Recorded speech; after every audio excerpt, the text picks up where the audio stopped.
নমস্কার বন্ধুরা, বুবুনের পঞ্চ ব্যঞ্জনে আপনাদের সবাইকে স্বাগত। আজকে আমি আপনাদের কচু শাক রান্না করা দেখাবো। খুব সহজে অল্প উপকরণে কিভাবে কচু শাক রান্না করা যায় সেটাই আজকে আপনাদের দেখাবো। প্রথমে একটা পাত্রে অল্প পরিমাণে জল নিয়ে নিলাম। জলটা একটু গরম হলে কচু শাকগুলো দিয়ে দিলাম। কচু শাকগুলো ভালো করে সেদ্ধ করতে হবে।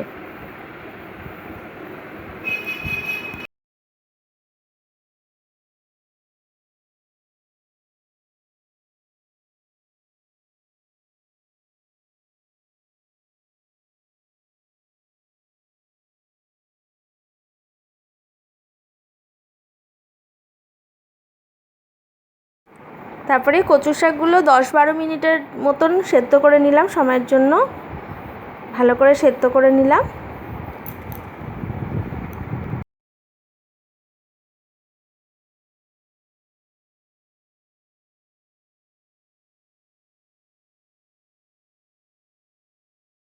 কচু শাকগুলো ভালো করে সেদ্ধ করে নিয়ে এবার আমি জলটা ঝরিয়ে দিচ্ছি স্ট্রেনারের সাহায্যে। ভালো করে জল ঝরিয়ে দিলাম। জল ঝরানোর পর কচু শাকগুলোকে হাতে ভালো করে একটু ডলে নিতে হবে, একটু চটকে চটকে নিতে হবে কচু শাকগুলোকে ভালো করে।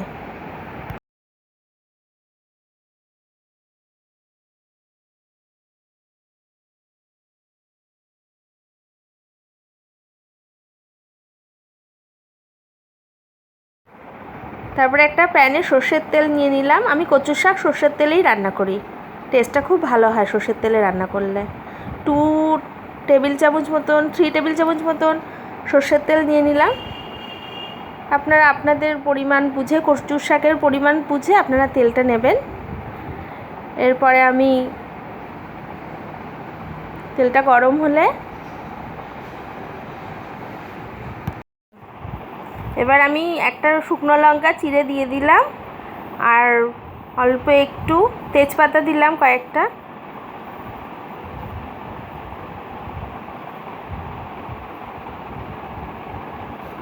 আর কালো জিরে দেব ফোড়নে। শুকনো লঙ্কা, তেজপাতা আর কালো জিরে দিলাম, অল্প পরিমাণে কালো জিরে ফোড়নে দিলাম।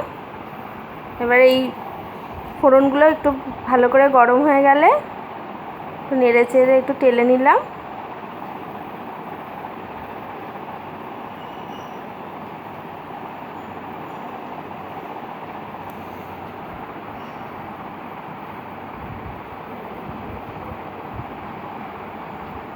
এবার আমি আগের দিন ভেজানো ছোলা দিয়ে দিলাম।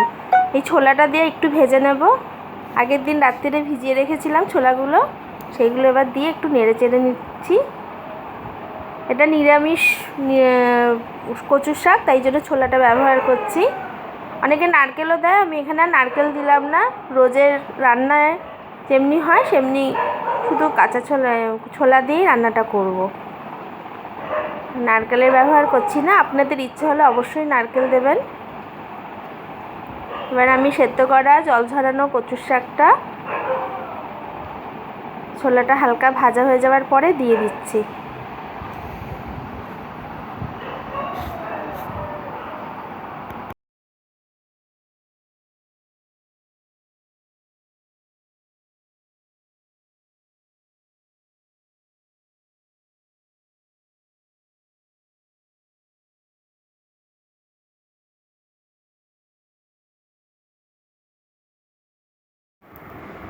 কচু শাকটা দিয়ে এবার কচু শাক বুঝে পরিমাণ মতো নুন দেব। আপনারা নুনটা আপনাদের আন্দাজ মতন দেবেন।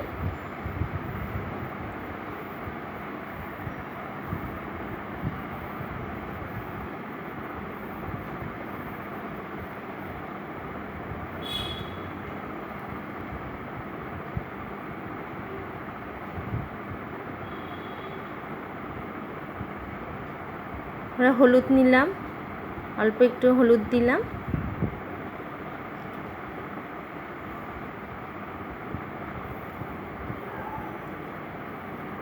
আর দেব জিরে গুঁড়ো।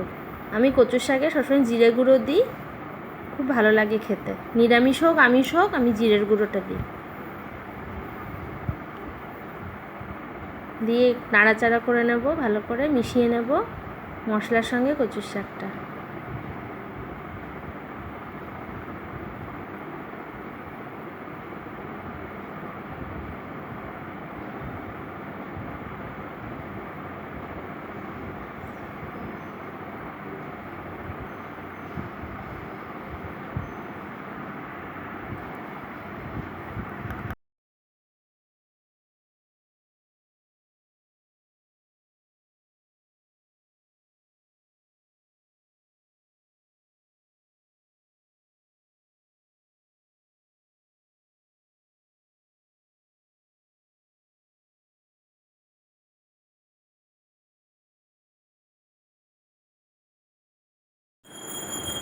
এবার একটু চিনি দিয়ে দিলাম, 2 চামচ মতন চিনি দিয়ে দিলাম।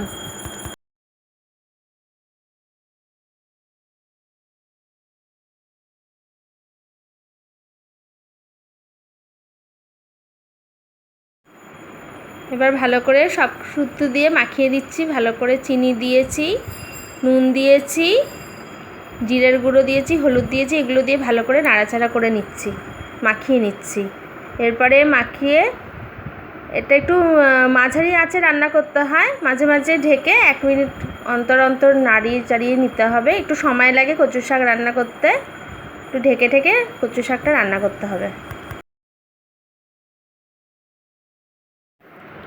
আবার 1 মিনিট পর চলে এলাম, ঢাকনাটা খুলে আবার একটু নাড়িয়ে চাড়িয়ে নেব কচু শাকটা। আস্তে আস্তে দেখবেন ওটা মজে যাবে, নাড়াতে চাড়াতে মশলা মিশে কচু শাকটা আস্তে আস্তে তেল ছাড়বে। নাড়িয়ে চাড়িয়ে আবার ঢেকে দেবো। একটু খুন্তি দিয়ে একটু বাড়ি মেরে মেরে নিচ্ছি, যেখানে একটু শক্ত শক্ত মনে হচ্ছে, ডালা ডালা আছে, একটু বাড়ি মেরে মেরে মিশিয়ে নিচ্ছি।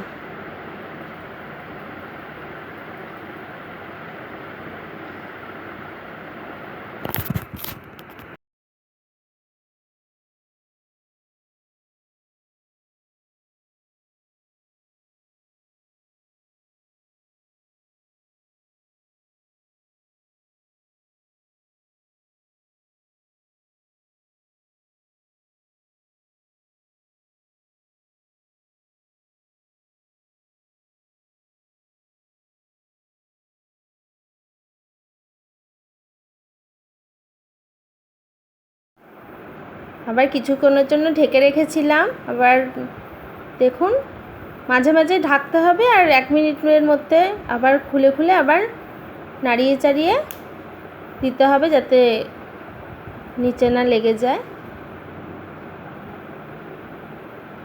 ভালো করে নাড়িয়ে দিচ্ছি। আস্তে আস্তে কচু শাকটা দেখুন সুন্দর করে মজে যাচ্ছে।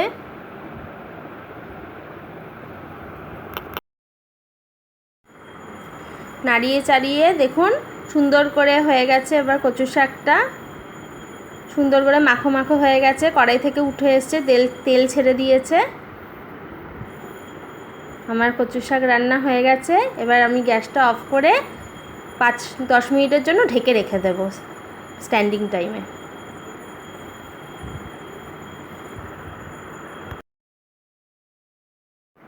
আমার কচু শাক রান্না হয়ে গেছে। এবার আমি একটা বাটিতে কচু শাকটা সার্ভ করছি। আমার চ্যানেলটা যদি আপনাদের ভালো লেগে থাকে, আমার নতুন বন্ধুরা প্লিজ আমাকে সাবস্ক্রাইব করো চ্যানেলটাকে, আর অনেক অনেক লাইক করো, শেয়ার করো। অনেক অনেক ধন্যবাদ।